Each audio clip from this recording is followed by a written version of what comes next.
Let's talk about crafting in Outriders. I know a lot of people are trying to tear through the game right now, despite the servers being repeatedly knocked offline, to get to the endgame content, and that's fine, but you should really learn a little bit about crafting. Believe me, I get it. It can look very daunting from afar, but I promise I'm going to break it down in a way that's easy for you to understand. If a knucklehead like me can figure it out, then so can you. If at any point during today's video you feel like I've earned it or would like more Outriders content, hit that like button. Don't worry, I ain't leaving D2. All right, crafting. Why do it? Bunch of reasons, but the main two for me are 1, make gear that you like stronger and more lethal, and number 2, you can customize your gear so that you can use perks you really like and make things that fit your playstyle better. A lot of people might think they want to hold off on crafting until they reach the end game, and I get where you're coming from, but honestly, you shouldn't hold off. Getting into it early can help you tear through the game quicker, and by understanding crafting, you'll be more prepared for better crafting when you get to the end game. All right, moving on. If you don't know how to craft, it's very easy. Eventually in the game, you're going to unlock this NPC right here,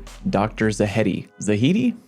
Dr. Z, wherever you travel, he should tag along with you. Head on over and talk to him and pick the option, I need to upgrade my gear. Now you're in crafting mode. There are 5 things that you can do in crafting mode, and I'm gonna go through each one, starting off with improve rarity. Very easy to wrap your head around. As you probably know, there are 5 tiers of equipment in Outriders. If you're going color-wise, it is gray, green, blue, purple, and gold, otherwise known as common, unusual, rare, epic, and legendary. Anyone else kind of bothered that epic is purple and legendary is gold? Kind of seems like epic would be gold, legendary purple.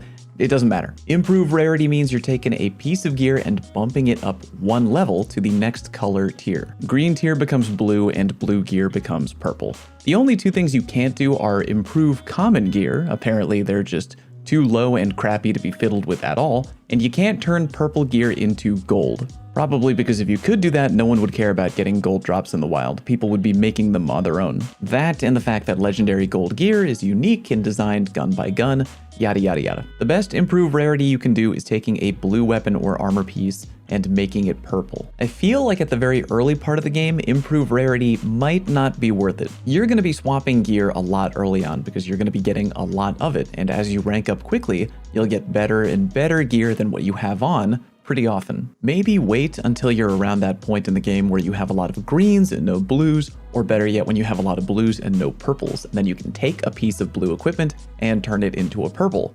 That's really worth it because remember that purple tier equipment has room for 2 mod slots, whereas blue equipment can only have 1. Don't wait too long to improve rarity though, because much later on, like in the very end game, you'll probably be getting a buttload of purple tier gear, and remember you can't bump that up to gold, aka legendary tier. If you want to improve a green into a blue, it'll cost you iron or leather. Not very pricey at all. Those items are pretty common. Turning a blue into a purple though will cost you titanium, meaning you should probably be fairly sure you want to do it before pulling the trigger. Titanium is much more rare. Next, we have raise attributes. Each piece of gear you can get in Outriders comes with multiple stats. They can be different things like armor piercing, healing received, yada yada yada, each with a corresponding number. If you want to take a look at your own gear, they're usually listed down at the bottom of whatever weapon you're inspecting in your inventory. Now, those attributes down near the bottom of any particular piece of gear, those are the ones you're going to be directly raising up. Right now, I'm kind of big on healing in Outriders because every class kind of needs to fight a certain way in order to regen health on the battlefield.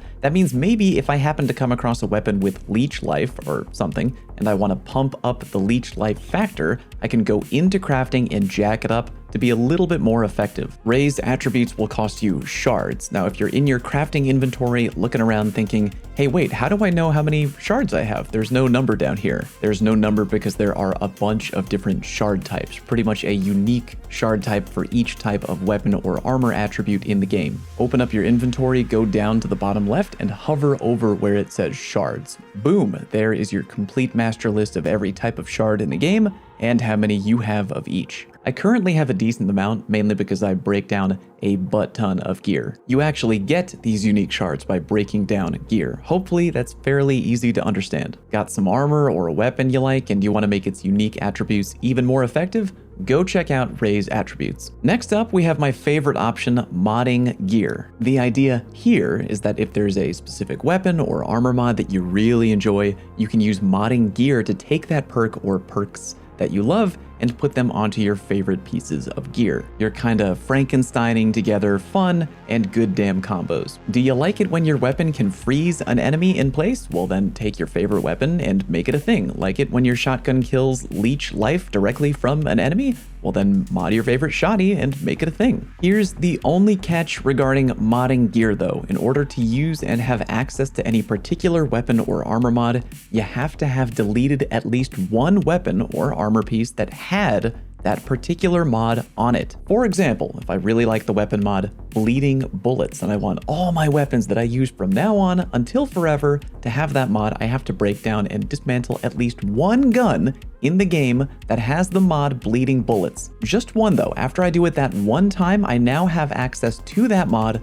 literally forever. Again, one breakdown equals you now have access to that mod forever. If you want to see what you already have, you can go into the modding gear section of the craft menu, put a random gun down in the middle area, and browse through on the right to see what mods you currently have access to and how many you have yet to unlock. I know that can be a lot to keep track of mentally, but there's a great little in-game tool that you can keep your eye on to immediately know what you have and have not unlocked already. Check it out. Open your inventory and hover over to any weapon or armor. If there's a little box that kind of looks like a 4-panel window frame on the right-hand side near the mod, that means you've unlocked that mod already. If you don't see that tiny little window frame icon, that means you have yet to unlock that mod for crafting. As you can probably imagine, because you only need to dismantle one piece of equipment with a mod you want in order to use it forever, that really encourages people to dismantle gear early on. And yeah, you should. When I found out that's how it worked, I immediately stopped selling items at vendors and changed into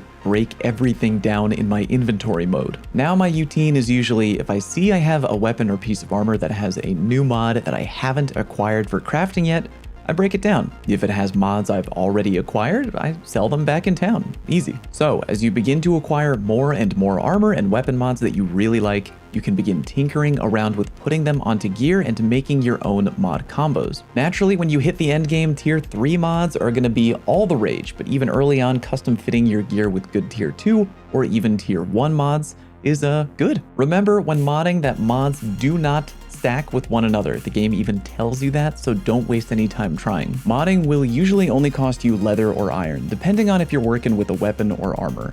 And that's for both blue and purple tier armor. For everything it gives you, modding is surprisingly affordable. Final thing you gotta know about modding is the fact that some mods can and will become locked on your weapon or armor forever. Here's what I mean. If you have a piece of gear that can take 2 mods, you have the ability to change whichever of those 2 you want, mod slot number 1 or mod slot number 2. However, once you change one of either of those 2 mods, the other one will become permanently locked. Meaning, if you really like the mod currently in slot number 1, and you want to change the mod in slot number 2 with something else, you do that and change mod slot number 2, and by doing that, you have now permanently locked slot number 1. Sounds kind of weird, right?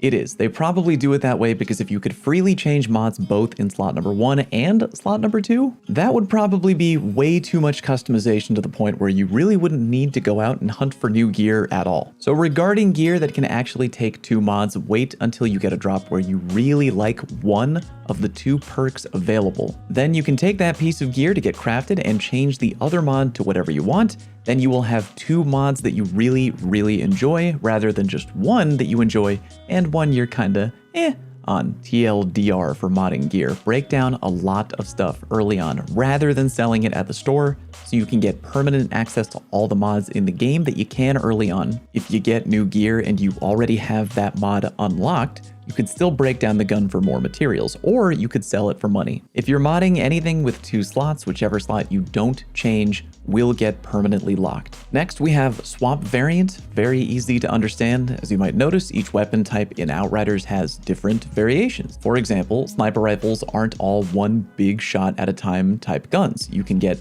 slow firing ones, you can get quick firing ones, you can get semi-automatic ones, yada yada yada. If you happen to have a weapon that's really strong, maybe your best piece of gear, but you don't like the particular archetype of weapon that it currently is, you can hit up swap variant and change it to something else. Swap variant will only cost you iron, not too shabby. Finally, we have Level Up. This is a really handy option to use early on in the game while you get your grind on. It's going to save you a lot of hassle of hunting down a new piece of gear with a perk you may have currently fallen in love with. Let me explain. Level Up does pretty much what you would think it does. You raise the level of any item. Did you happen to get a weapon early on that you really liked? Great weapon type, felt good, has a perk on it that you really enjoy. Then, as you continue to level up and grind, the enemies get harder and you're getting higher gear drops, but they don't tickle your pickle the way that old gun that you really liked did. Easy fix, just open up crafting and level up that old gun that you love so much. The cost of leveling up depends on the color of your gear. Blue items will only cost iron or leather to level up,